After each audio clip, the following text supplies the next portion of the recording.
السلام علیکم دوستو اللہ تعالیٰ نے رسول اکرم صلی اللہ علیہ وسلم کو ایک مثالی نمونہ بنا کر بھیجا ہے اور لوگوں کو یہ ہدایت دی ہے کہ زندگی کے ہر شعبے، ہر دور، ہر حال میں اور عبادات و معاملات اور معاشرت و عادات میں اس نمونے کے مطابق خود بھی بنے اور دوسروں کو بھی بنانے کی فکر کریں۔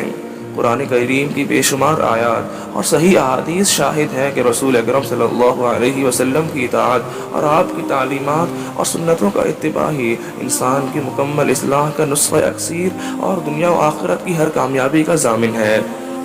آج کے اس دور میں جہاں ہر طرف رسول اکرم صلی اللہ علیہ وسلم کی تعلیمات سے ناواقفیت اور آپ صلی اللہ علیہ وسلم کی عادات و خصائل اور سنتوں سے غفلت نظر آتی ہے، اس بات کی شدید ضرورت ہے کہ مسلمانوں کو بار بار اسلامی تعلیمات اور سرکار دو عالم صلی اللہ علیہ وسلم کی سنتوں کی طرف دعوت دی جائے، کیونکہ مسلمانوں کی دنیاوی اور اخروی اصلاح و فلاح اتباع سنت ہی میں مضمر ہے۔ اسی بات کو پیش نظر رکھتے ہوئے ہم نے رسول اکرم صلی اللہ علیہ وسلم کے فضائل و شمائل کے بارے میں ایک سلسلہ شروع کیا ہے۔ ہماری یہ چھوٹی سی کوشش سیرت کے اس سمندر میں اگر قطرے کی جگہ پا لے تو ہمارے لیے اس سے بڑی خوش نصیبی کی بات کیا ہوگی۔ دوستو، حضور رحمت دو عالم صلی اللہ علیہ وسلم کے فضائل، شمائل اور کمالات کا احاطہ کرنا کسی بڑے سے بڑے سیرت نگار، سخنور اور نکتہ دان کے لیے بھی ممکن نہیں۔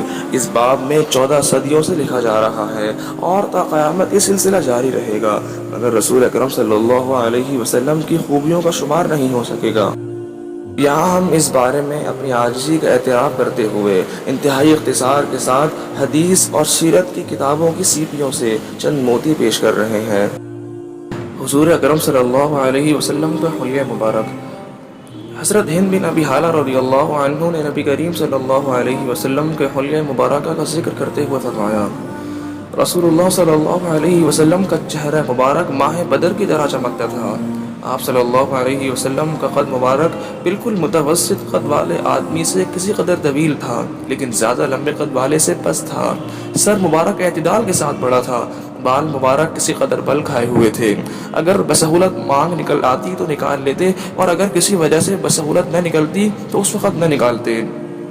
جس زمانے میں حضور صلی اللہ علیہ وسلم کے بال مبارک زیادہ ہوتے تو کان کی لو سے متجاوز ہو جاتے تھے۔ رنگ مبارک چمکدار تھا اور پیشانی مبارک کشادہ تھی۔ ابرو خمدار، باریک اور گنجان تھے۔ دونوں ابرو جدا جدا تھے، ملے ہوئے نہیں تھے۔ ان دونوں کے درمیان ایک رگ تھی جو غصے کے وقت ابھر جاتی تھی۔ ناک مبارک بلندی مائل تھی اور اس پر ایک چمک اور نور تھا۔ ابتدا میں دیکھنے والا آپ صلی اللہ علیہ وسلم کو بڑی ناک والا سمجھتا، لیکن غور سے دیکھنے سے معلوم ہوتا کہ حسن اور چمک کی وجہ سے بلند لگتی ہے، ورنہ زیادہ بلند نہیں ہے۔ داڑھی مبارک بھرپور اور گنجان بالوں کی تھی اور ہاتھ مبارک کی پتلی نہایت سیاہ تھی۔ رخسار مبارک ہموار ہلکے تھے۔ دہن مبارک اعتدال کے ساتھ فراخ تھا، یعنی تنگ منہ نہ تھا۔ آپ صلی اللہ علیہ وسلم کے دندان مبارک باریک آبدار تھے اور ان میں سے سامنے کے دانتوں میں ذرا ذرا فسل بھی تھا۔ گردن مبارک ایسی خوبصورت اور باریک تھی جیسا کہ مورتی کی گردن صاف اور تراشی ہوئی ہوتی ہے اور رنگ میں چاندی جیسی صاف اور خوبصورت تھی۔ رسول اللہ صلی اللہ علیہ وسلم کے سب اعضاء نہایت معتدل اور پرگوش تھے اور بدن گھٹا ہوا تھا۔ پیٹ اور سینہ مبارک ہموار تھا، لیکن سینہ فراخ اور چوڑا تھا۔ آپ صلی اللہ علیہ وسلم کے دونوں کاندھوں کے درمیان قدرے زیادہ فاصلہ تھا۔ جوڑوں کی ہڈیاں قوی اور کلاں تھی، جو قوت کی دلیل ہوتی ہے۔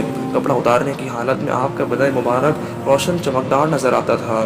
ناف اور سینے کے درمیان ایک لکیر کی طرح سے بالوں کی باریک دھار تھی۔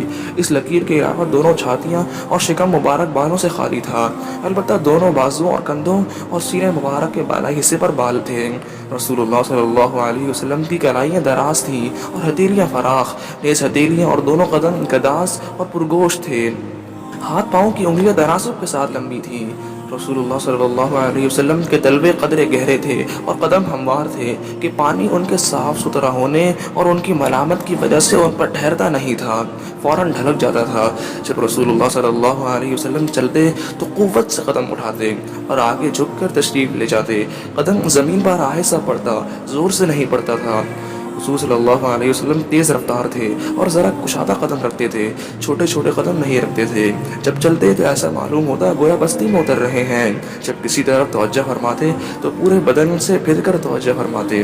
رسول اللہ صلی اللہ علیہ وسلم کی نظر نیچی رہتی تھی، نگاہ بنسبت آسمان کے زمین کی طرف زیادہ رہتی تھی۔ عادت شریفہ عموماً گوشہ چشم سے دیکھنے کی تھی، یعنی حیا کی وجہ سے آنکھوں میں آنکھیں ڈال کر نہیں دیکھتے تھے۔ چلنے میں صحابہ کو اپنے آگے کر دیتے تھے اور خود پیچھے رہ جاتے تھے، جس سے ملتے سلام کرنے میں خود ابتدا فرماتے۔ دوستو، یہ تھی حضرت ہند بن ابی حالہ رضی اللہ عنہ کی روایت حضور اکرم صلی اللہ علیہ وسلم کے حلیہ مبارک کے بارے میں۔ چند اور احادیث کے ساتھ پیش ہوتے ہیں ایک نئی ویڈیو میں، تب تک کے لیے اجازت دیجیے۔ السلام علیکم ورحمۃ اللہ وبرکاتہ۔